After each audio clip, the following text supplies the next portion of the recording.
Good afternoon, ladies and gentlemen. I'd like to call to order the November 23rd meeting of the Oklahoma City Economic Development Trust. And the first item on our agenda is the approval of the minutes of the October 26th meeting. And these minutes have been distributed to the trustees in advance of this meeting. Are there any questions or corrections on the minutes that were sent out? Second? All those in favor, cast your votes, please. And it works. It didn't work. Yes, it did. It worked fine. Thank you very much. Okay. The second item on our agenda is to ratify some claims. And the claims were in your packet. And they were, with the exception of two, all related to TIF projects, specifically TIF 8. Are there any questions on either the TIF projects? We've got an expert here in the audience on that. And we've got an expert also on the gold projects. We're really blessed today. So if there are questions, we can get to those.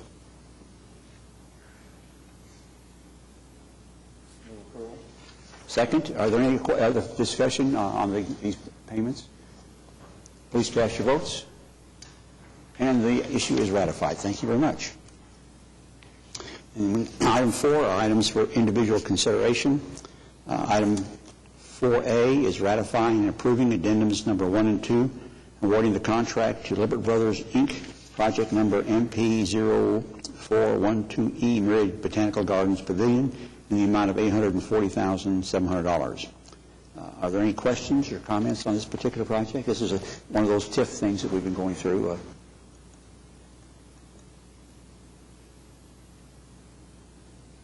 you like to say a few words about that? I can say a few things if you want me to.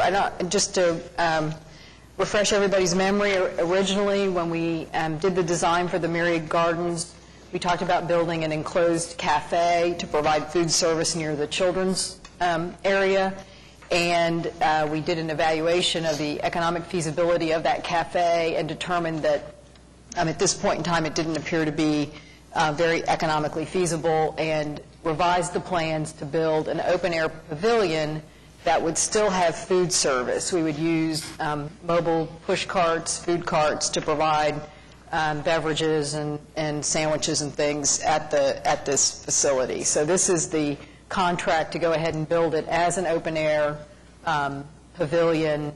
It will have some seating inside of it, a bench and a windscreen, and a design similar to the enclosed cafe.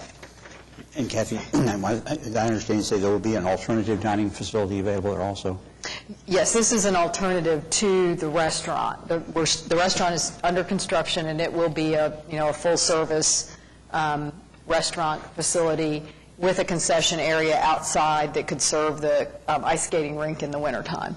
And you might give us some of the rationale for making this change?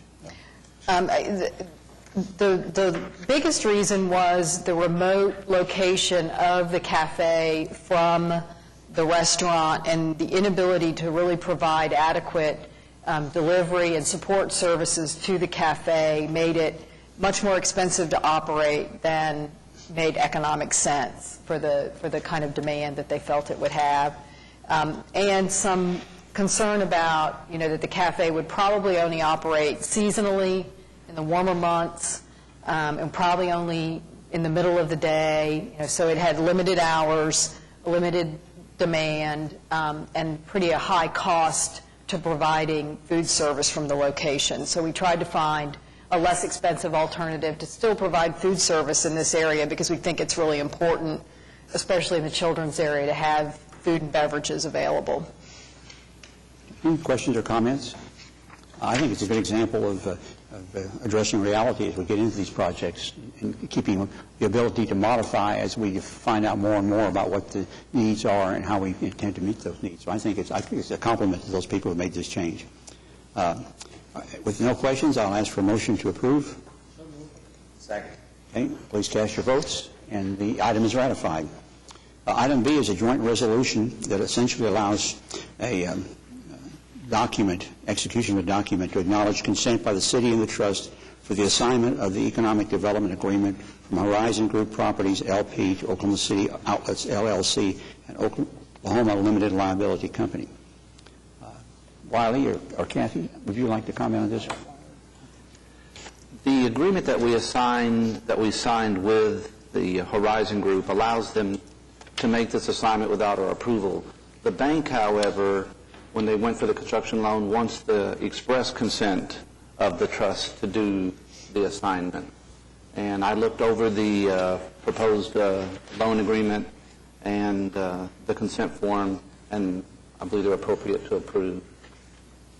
Are there any questions or Something the comments? bank's wanting them to do is our express consent. And this kind of thing is not unusual. The City Council deals with it all the time when there's a change in ownership or management. We will assign the contracts. Just a quick question, not about the document, but just general progress and status report on how the Horizon project's coming forward. They're still moving, and Yeah, they're under construction. We've started the process to construct the public improvements. From what we know, everything's going along according to schedule, so it's looking pretty good.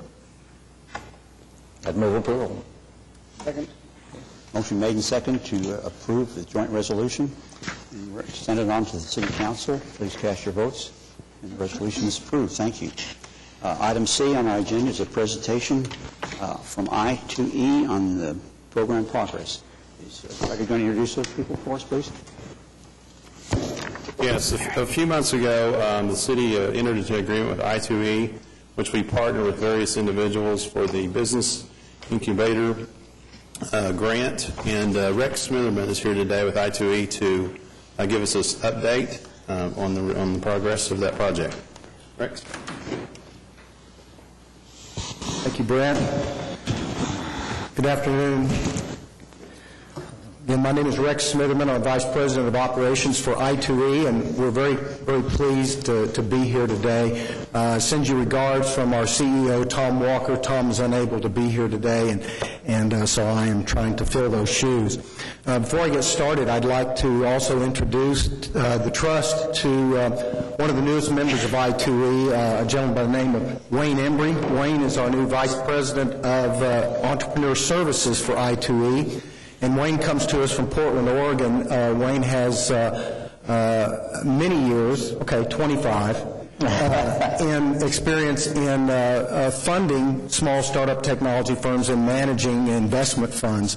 Brings a lot of knowledge and is going to be very critical to this project that we're talking about today, and has already been very good in helping determine some of the metrics on how we measure this and how we follow and make sure we're doing the right things. And wanted the trustees to meet Wayne, and he'll be around in future quarterly reports to the trust to help give you an idea where we are.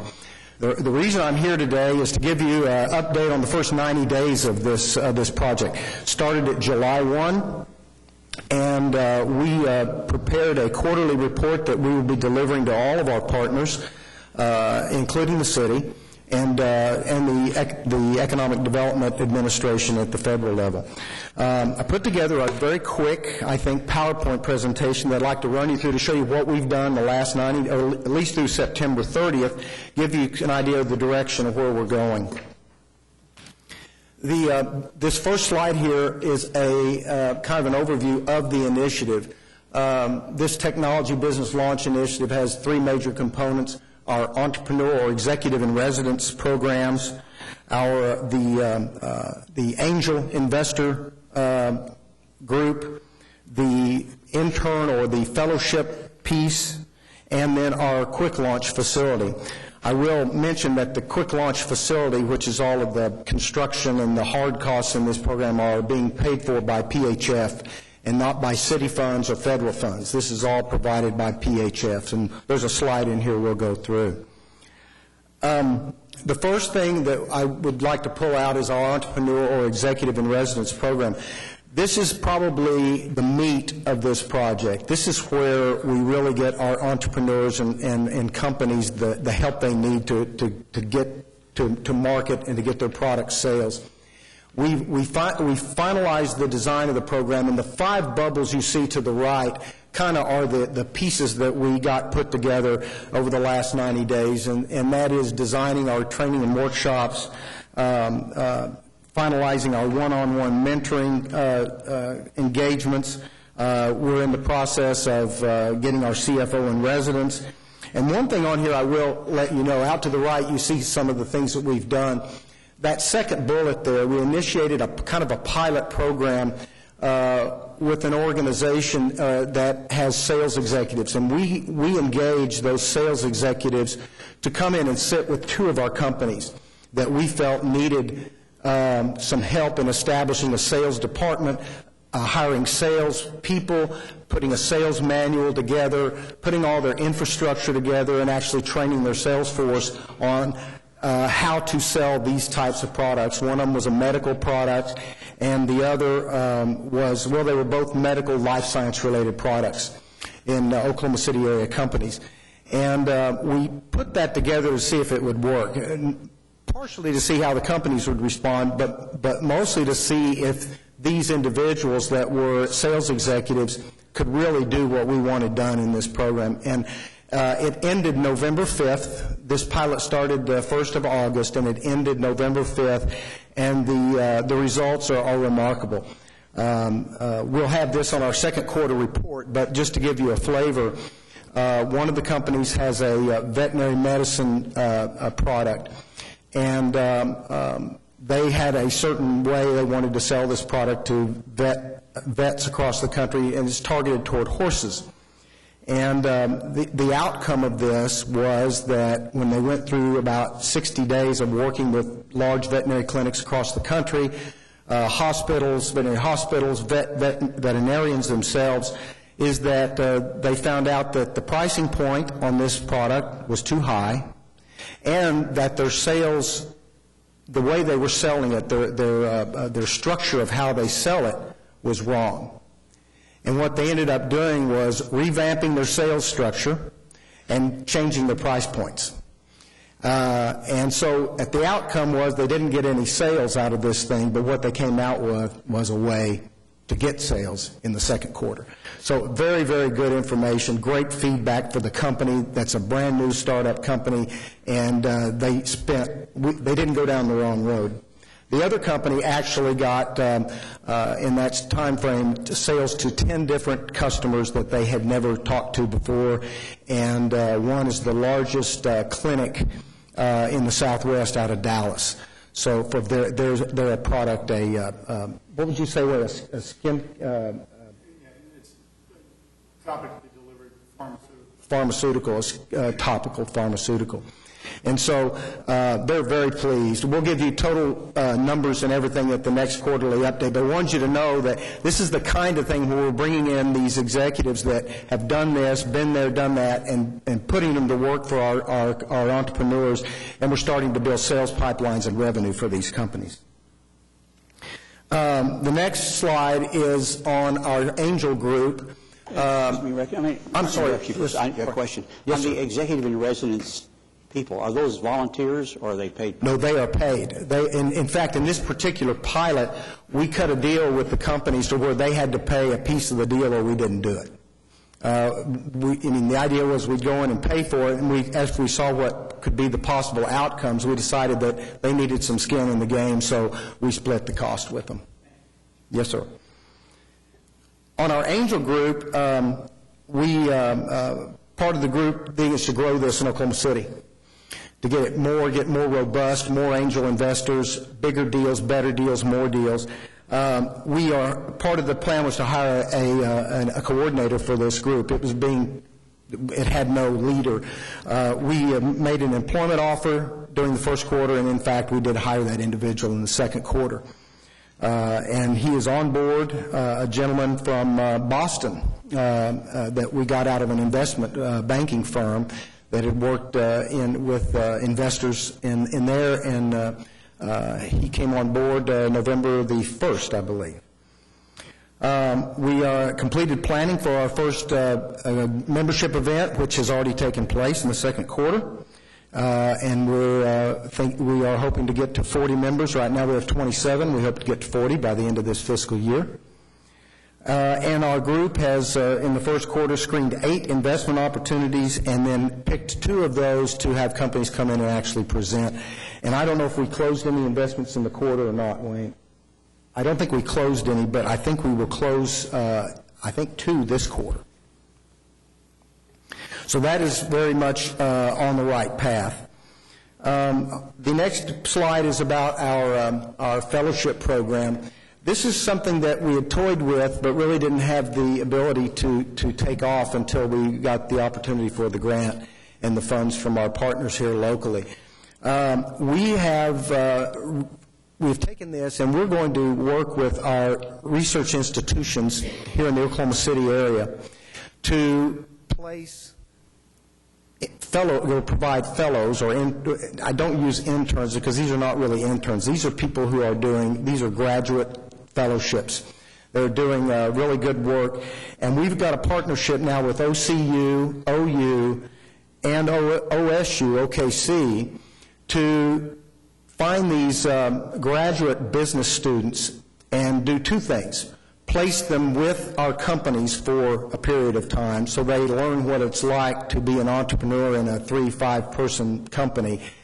And then also we're going to place them with I2E to give them meaningful work on how to help entrepreneurs move through this process and grow their companies.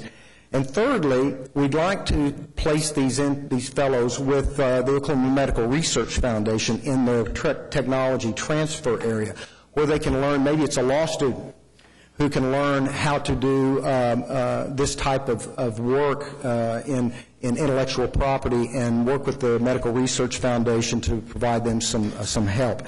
We've got that designed, and we've identified companies that we're going to work with this year, and we've also finalized our agreements with those institutions. So we're real excited. The first ones will come on board in 1st of February. So the infrastructure is in place for that. The next piece is our facility. This is really the bricks and mortar piece of this project. We spent most of the first 90 days working with the architects to get this thing done. We're taking existing space at I2E and a vacant office next to us, and we're knocking out walls and creating a collaborative space for our clients. You see 3 offices on the right-hand side there, and then the collaborative space in the middle and a big meeting room to the top, and then a kind of more collaborative space to the bottom there where there's kind of a breakout area there with a coffee pod and all that kind of stuff. And we're trying to create a place where our clients can come spend time with us as we're working with them on specific things, whether it's their financials, their sales force, holding events there where we would have our entrepreneurs and residents come in and work with them on a one-on-one basis, or if they're in groups. And that space that you see there will be dedicated to our Oklahoma City clients that are going to be using those services, these new growth services that we've outlined. And the next slide is one of to show you that the hammers have already started, and they've torn down all our walls, and it's a pretty nasty place right now. That used to be our reception area. This is one that is especially important to me, and that is, how do we measure the impact of this project? And I know when we first came to the trust and we talked about, what are we after here? Well, we're after the traditional things such as jobs and revenues and payroll, and those are the things that we believe are outcome measures that we want. We want increased jobs, we want increased revenues, we want increased payrolls, we want an annual wage that's higher than the average wage of the city or the state. And we want to see these companies raising outside equity investment and not just from the state or from the city, any monies that are invested. Those are the outcomes we want. Some of the things that we're going to be tracking in the interim are listed below. Our activities that we're tracking are how many new projects are we doing with these companies? How many networking opportunities are we creating for these entrepreneurs? How many clients are we serving? Are we increasing and growing our angel network? Are we actually getting investments into these companies? And are these students being placed, and are they helping are they helping the companies that they've been placed in? All of these things are being put into our automated system, and we are already tracking these things. What I hope to come to you with in the second quarter is what we're calling our dashboard, which is kind of a quick look every quarter to see where we are on our activities, so that at the end of the year and years forward, we can start looking at what are the outcomes of this project and start to see, are we making a difference in these things? Finally, I thought I'd give you a sense of what we're doing as we speak. We did hire our Angel Group coordinator. We did already hold our first membership event. We have begun our search for a CFO in residence, which is part of our Executive Entrepreneur in Residence program. We took the pilot that we did with these sales executives, and we've decided to enter into an agreement with this group for them to do this for all of our companies, especially those that get funds from us, is to help them build their sales infrastructure. So we're negotiating an agreement with them right now. And then we're also finalizing and negotiating with entrepreneurs in residence. The entrepreneurs in residence, which I'm splitting hairs here, is a little different than executives in residence. Our executives are skilled, seasoned executives like a CFO or a VP of sales or an HR director or something like that. Our entrepreneurs in residence are individuals who have started companies, sold them, started another one, sold it, started another one, sold it. They've been through this in through many iterations. What we've done is we've identified about 15 or 20 of those kinds of individuals, very successful entrepreneurs across the country, not just in Oklahoma, but across the country, and we are engaging them and contracting with them to come to Oklahoma and spend time with our targeted set of entrepreneurs here in Oklahoma City. And then, if it warrants, do some one-on-one mentoring for those that need further guidance. For example, experts in raising venture capital, experts in setting up a board of directors and working a board of directors, experts in, what else, Wayne? Help me. Sales and marketing. Sales and marketing.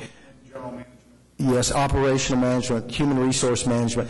Where these guys have done this several times, we want their knowledge to our guys. So what we're doing is we're contracting with them, and we're going to have a curriculum, and we're going to have a timing of when those guys come in over the next 8 months and provide that knowledge in a group setting and also individually, if necessary, to our entrepreneurs. And what we think this will do, all the sum of total of this is, we believe that the program will shrink the time it takes from idea to profitability from 6 years average, something less than 6 years. And we think if we can squeeze that and compress that time frame, we're not only getting them to market quicker and getting them revenues faster, but we're reducing the cash burn that these companies have during that same time. So we think we're going to be hitting it from both ends.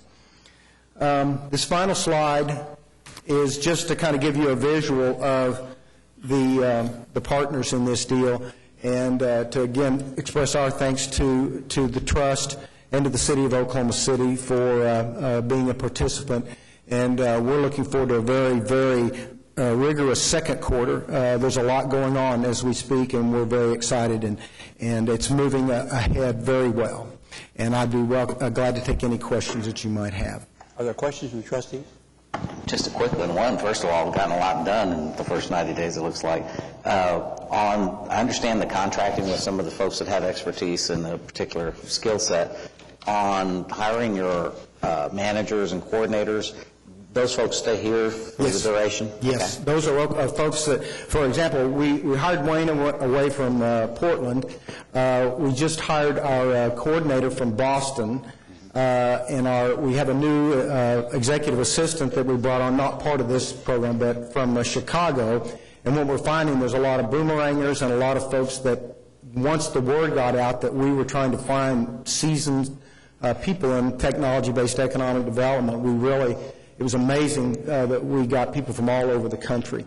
And our CFO we are negotiating right now as a person living here in Oklahoma City, so all of these folks will live and stay here, yes. Thank you. Larry? Yeah, the title Technology Business Launch Initiative. Yes, sir. Everything that you've talked about on the first 90 days seem to be in the bioscience area.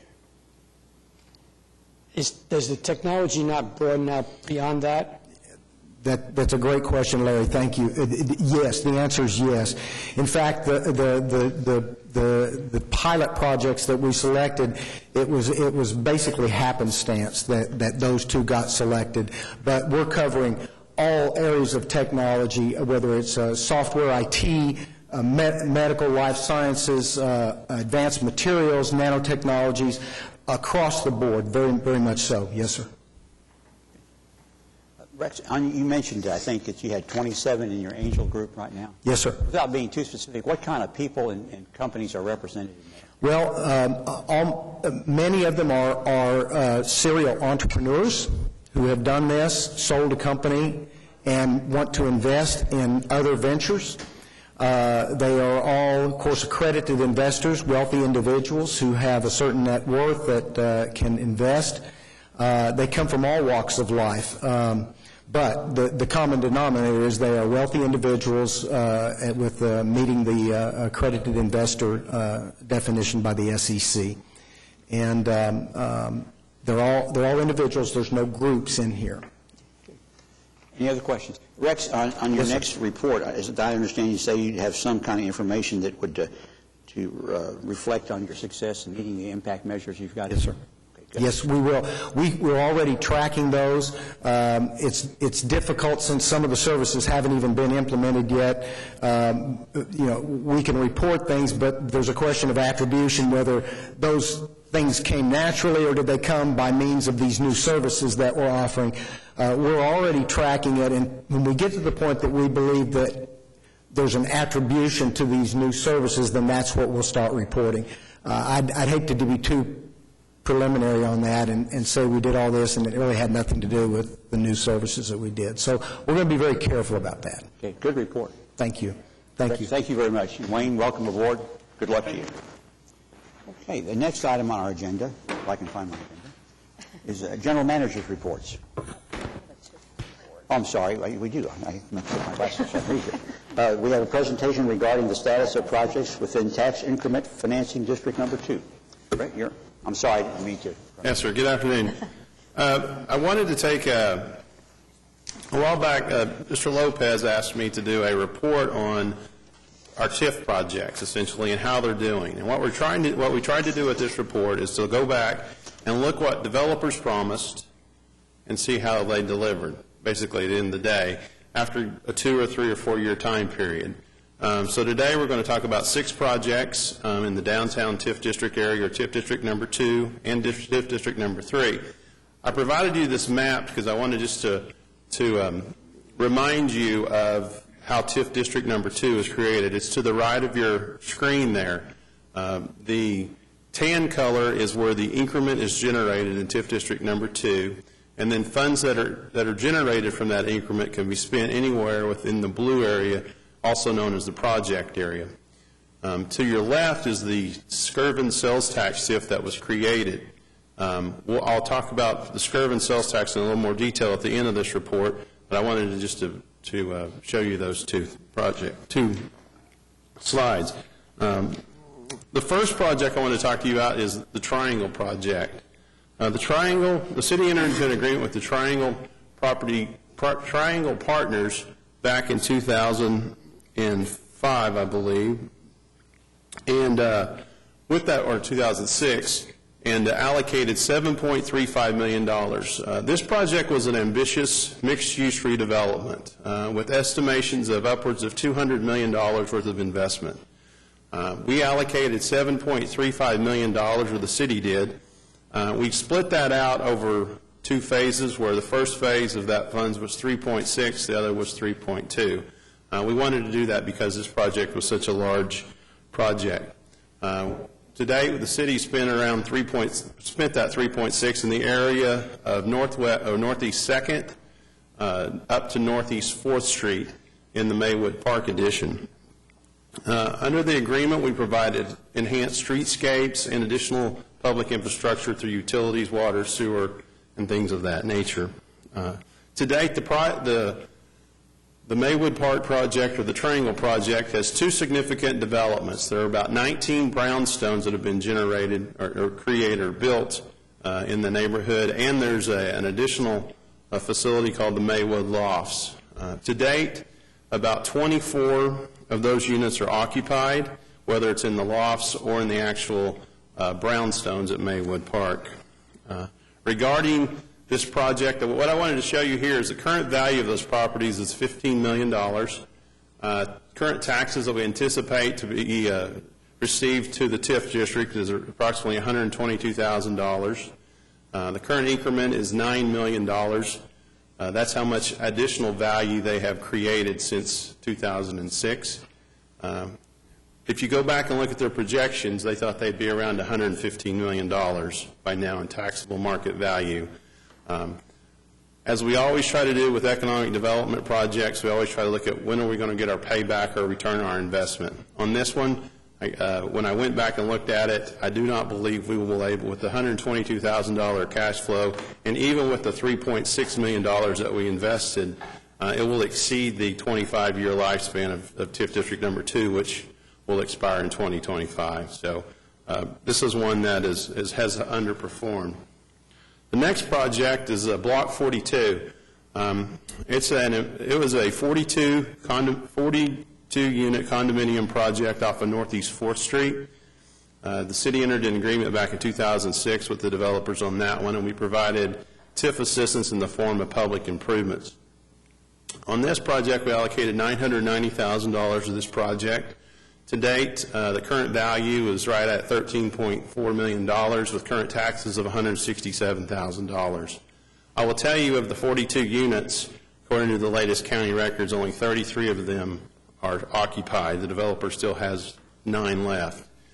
Even with that, the project will pay back the $990,000 in 7 years, which we believe that is a significant thing. And I think the reason that is happening, when we look at these projects, we tend to be fairly conservative on growth, fairly conservative on assessed value or levies, what the mill levy is. I can tell you, in this case, we estimated $100 as the mill levy, and right now the mill levy is at $114.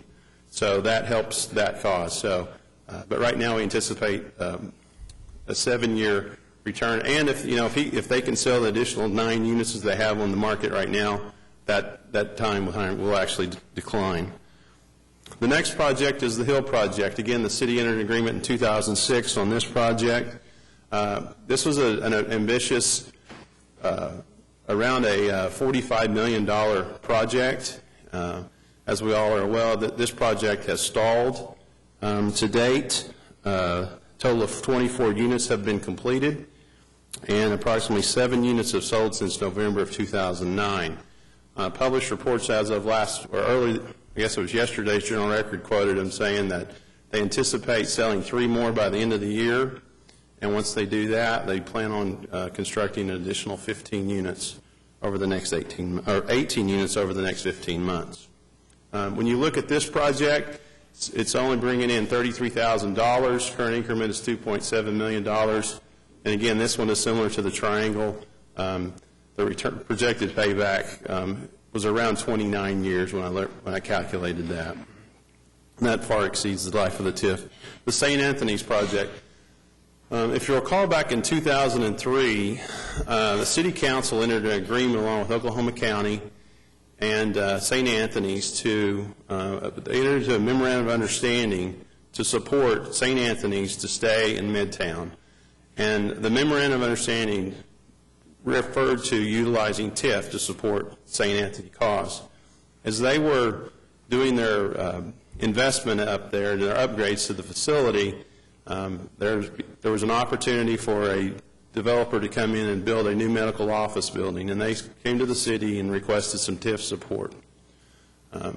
Initially, the city allocated about $1.2 million to the project, but as we did more due diligence, we learned that when you have a for-profit facility that is being occupied by not-for-profit entities, essentially just that portion where the for-profit's in there is subject to taxation for property tax purposes. So at the end of the day, the allocation was $650,000. Currently, it's $5.6 million. It's roughly $5 million in real property and about $600,000 in personal property. Taxes to date for 2010 are $72,000. And with this, even though our current projected increment and the current is slightly, or is significantly lower, we still anticipate getting the payback in 13 years by the end of the TIF district. So we feel good about that one. Legacy is another project. And this one, again, 2006 seems to be a very busy year for us. 2006, we allocated $2.5 million. In this one, this is a different type of project. Typically, when we utilize TIF, we take TIF funds and invest it in public improvements. In this case, we use a different type of approach. The law allows for assistance and development financing. And in this project, was originally estimated with the construction cost around $28 million. When you look at that, at the end of the day, this project has exceeded our expectations from day one, as the projected increment by 2010 was at $21.9 million. The current increment now is roughly $30 million. However, the payback will be in 11 years. So around 2021 is when we will see full recovery of that. The final project is the Skirvin Hotel. The Skirvin Hotel has been the benefactor of the most significant amount of TIF investment in downtown TIF district. It was funded with $14.6 million. The city put in $22 million into the $56 million project. In this project, $5 million of that 14 came from sales tax that was derived, and the other came from the ad valorem. That's how we allocated it.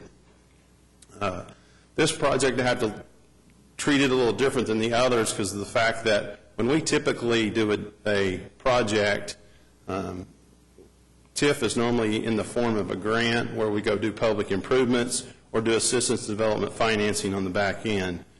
On this one, we not only invested in the project, but we in turn received a second mortgage on $10 million of our $14.6 million.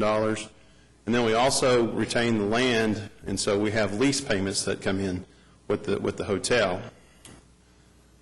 Currently, we anticipate $542,000, excuse me. That'd be nice, but $542,000 in property taxes derived from the hotel in 2010. And additionally, there's $337,000 that we received annually. It's about what we've averaged. That's what we did in the last year. $337,000 in sales tax from the hotel operations into the TIF district. I want to remind you, we created that because we could turn around, submit that to the state, and they will match that. To date, I believe it's actually in your general manager report to date.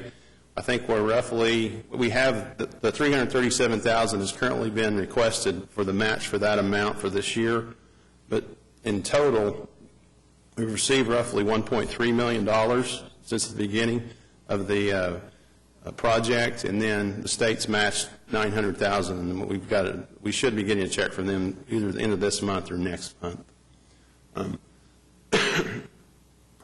What has really been a really good story is the fact that when we analyzed the Skirvin project in the beginning, we had various scenarios of if the project's slightly successful, moderately successful, or very successful. When we did our sensitivity back when the City Council approved the funding plan, when we go back and look, we only anticipated around $1.6 million in lease payments and loan payments to date. That's on the worst-case scenario. On the best-case scenario, we anticipated 1.9. When you look at the lease payments here and the loan payments, it's roughly $2.7 million. So it's fair to say the Skirvin has been very successful and has exceeded our expectations from a cash flow perspective. We're currently working on, for future projects, I just wanted to kind of tell you about what's going on. We anticipate additional housing requests. We're starting to see some movement out there. Developers are coming to talk to us. We'll see infill housing in the downtown area. And we'll also look talking to some property owners that have warehouse-type buildings where the first floor, there's a retail operation, but floors 2, 3, and 4 are dark. They're just vacant. We're working on creating a program, which we'll bring back to you, where we can utilize TIF funds to incentivize put residential-type units up there to get more downtown occupancy down here. So that's one final thing. Back in September, the City Council approved the allocation of $400,000 for sidewalk improvements in the downtown area. If you'll go down in the Bricktown area, there are various places where there are businesses where there just aren't, the sidewalks are in disrepair, and we wanted to use these TIF funds to go in and support those and make the certain areas in downtown or wherever there are needs, make them more accessible and more pedestrian friendly. In conclusion, we have tried to administer TIF in a very conservative manner. We have learned some lessons, but we're very optimistic, and I think the development world is very receptive to our TIF program, and with that, I'll be happy to answer any questions. First, thanks for the report, and I appreciate the fact that we're so transparent on the things that have a slower start. That's not to say that they're not going to work out, but some sales in the middle of a recession, historic recession, are probably slower than anticipated. But I think it's just reflective of our stewardship to be able to say, here's where each one sits at the moment, and already it's pretty apparent that some are going to be very positive. So thanks for showing us the good, the bad, and the not quite yet pretty. Go that route.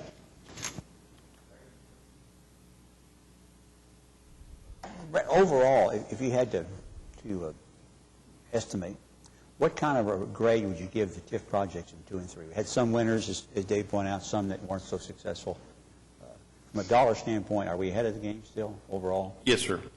So we have significant capacity in the TIF district because of the way it was structured in the beginning. And but as we go out and create or do additional development, all that increment we're the benefactor of. But as other properties in the downtown area are sold, for example, the Devon facility selling, the increase from what was on the tax rolls before the sale and after, the increase there, the TIF district will benefit by getting half of that. The other half will go back to the other taxing jurisdictions. So it's where we share with the other that. But when we directly work on a project, we're the benefactor of the entire amount of the increment that we generate. I think that is one thing that helps us as we go into the future. David? One more question on the sidewalk improvements. Yes, sir. Those are in areas out of Project 180 then, right? That's correct. Gotcha. Yes, sir. So still downtown, but outside of the 180 improvements we already have. Yes, sir. Right? Larry? I'm confused about your comment there on, like, the triangle deal, Yes, sir. okay? We put X amount of money into that. Yes, sir. If we don't get that X amount back, then that hinders us from being able to go on after the TIF is over, to use that money for another project. Correct. It does have a negative impact on us, but we have sufficient capacity before we did that project to support. When we have all of these projects, when they come to us, with the exception of the Skirvin, that wasn't necessarily the way we evaluate it, but we look at when's the payback going to occur. And we have some projects, for example, right now, the Midtown projects that the city entered into a couple years ago, that's on the back end. They have to go do the development, create the value. Once the value is created, then we can provide them assistance in development financing, and that's a much safer way from a financial standpoint. That's how we're doing that. I think what Brent's trying to say is that the TIF district as a whole is performing much better than the projects that we've allocated money to. So we have excess capacity to allocate TIF funds to other projects just from the other growth in property values within that downtown area, because we get a portion of all of the growth in all of that downtown TIF district. So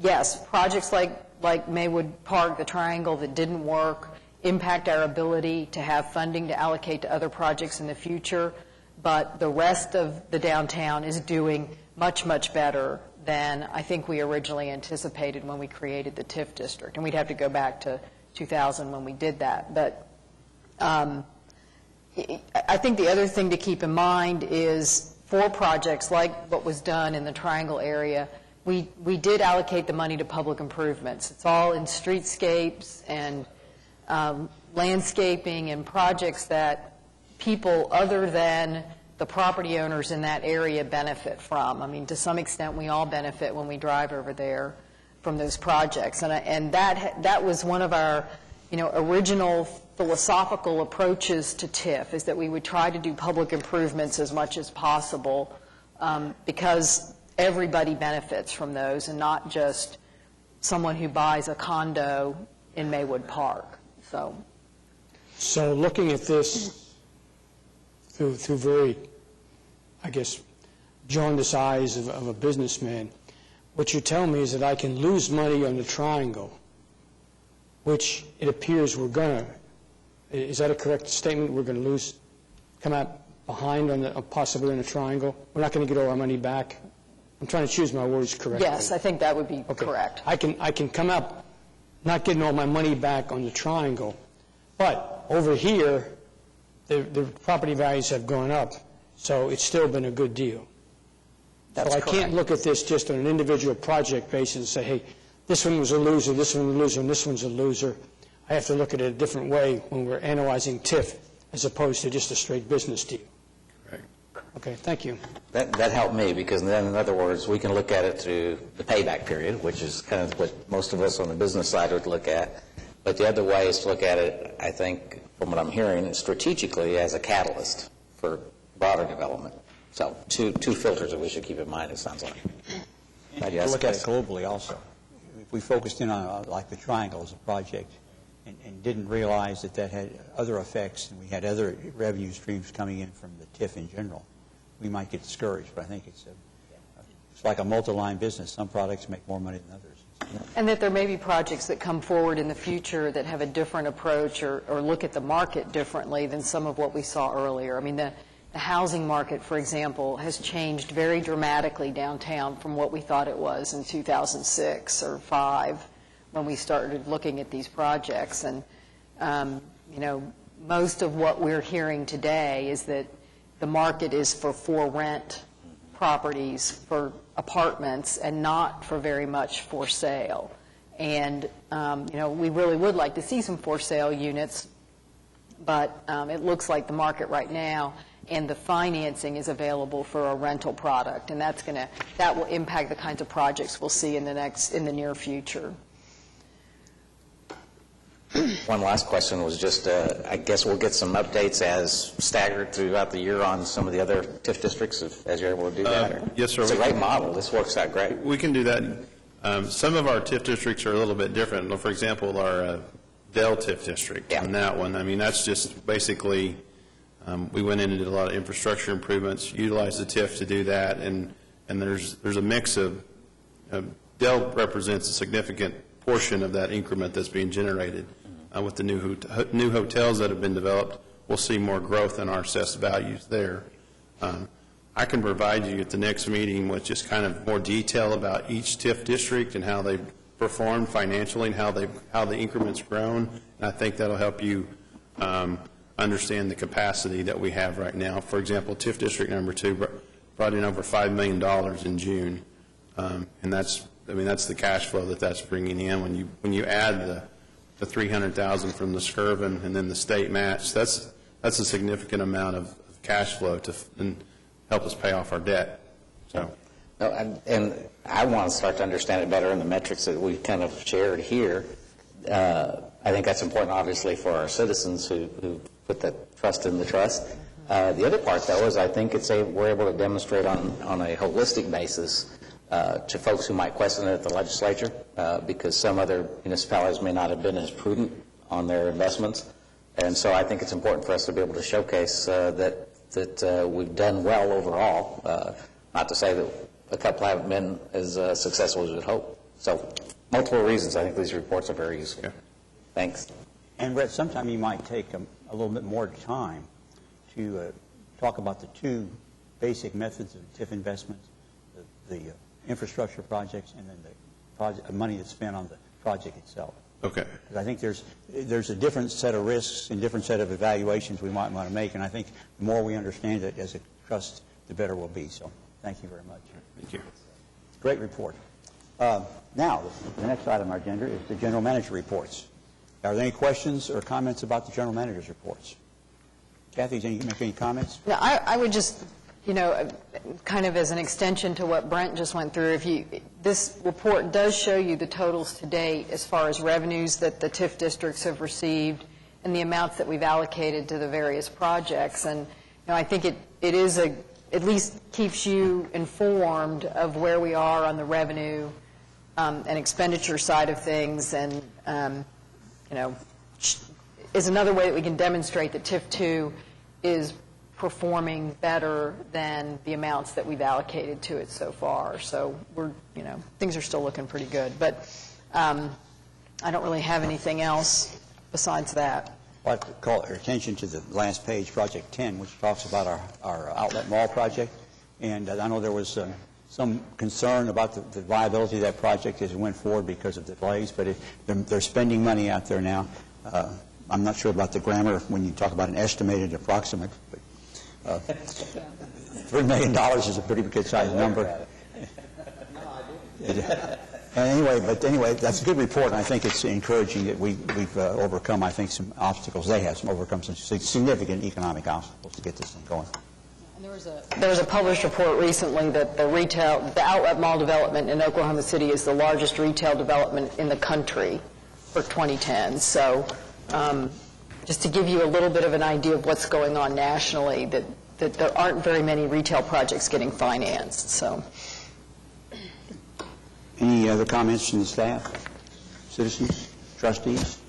Just one that I'm thinking, I guess the retail project underscores it some, that when the overall U.S. economy recovers from the current recession, I think there'll be more investment opportunities. And where we'd like to have had all those projects arrive at Oklahoma City over the last couple of years, what's been kind of good is that we've gotten a track record, we've established some parameters and processes, so that when that overall recovery happens, I think we're going to be almost uniquely positioned to leverage these assets to good outcomes for the community.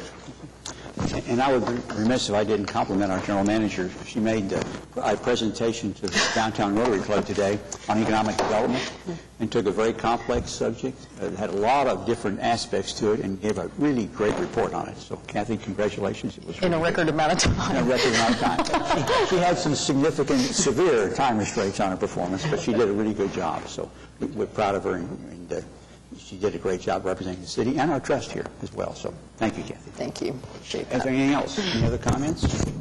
We are adjourned. Thank you.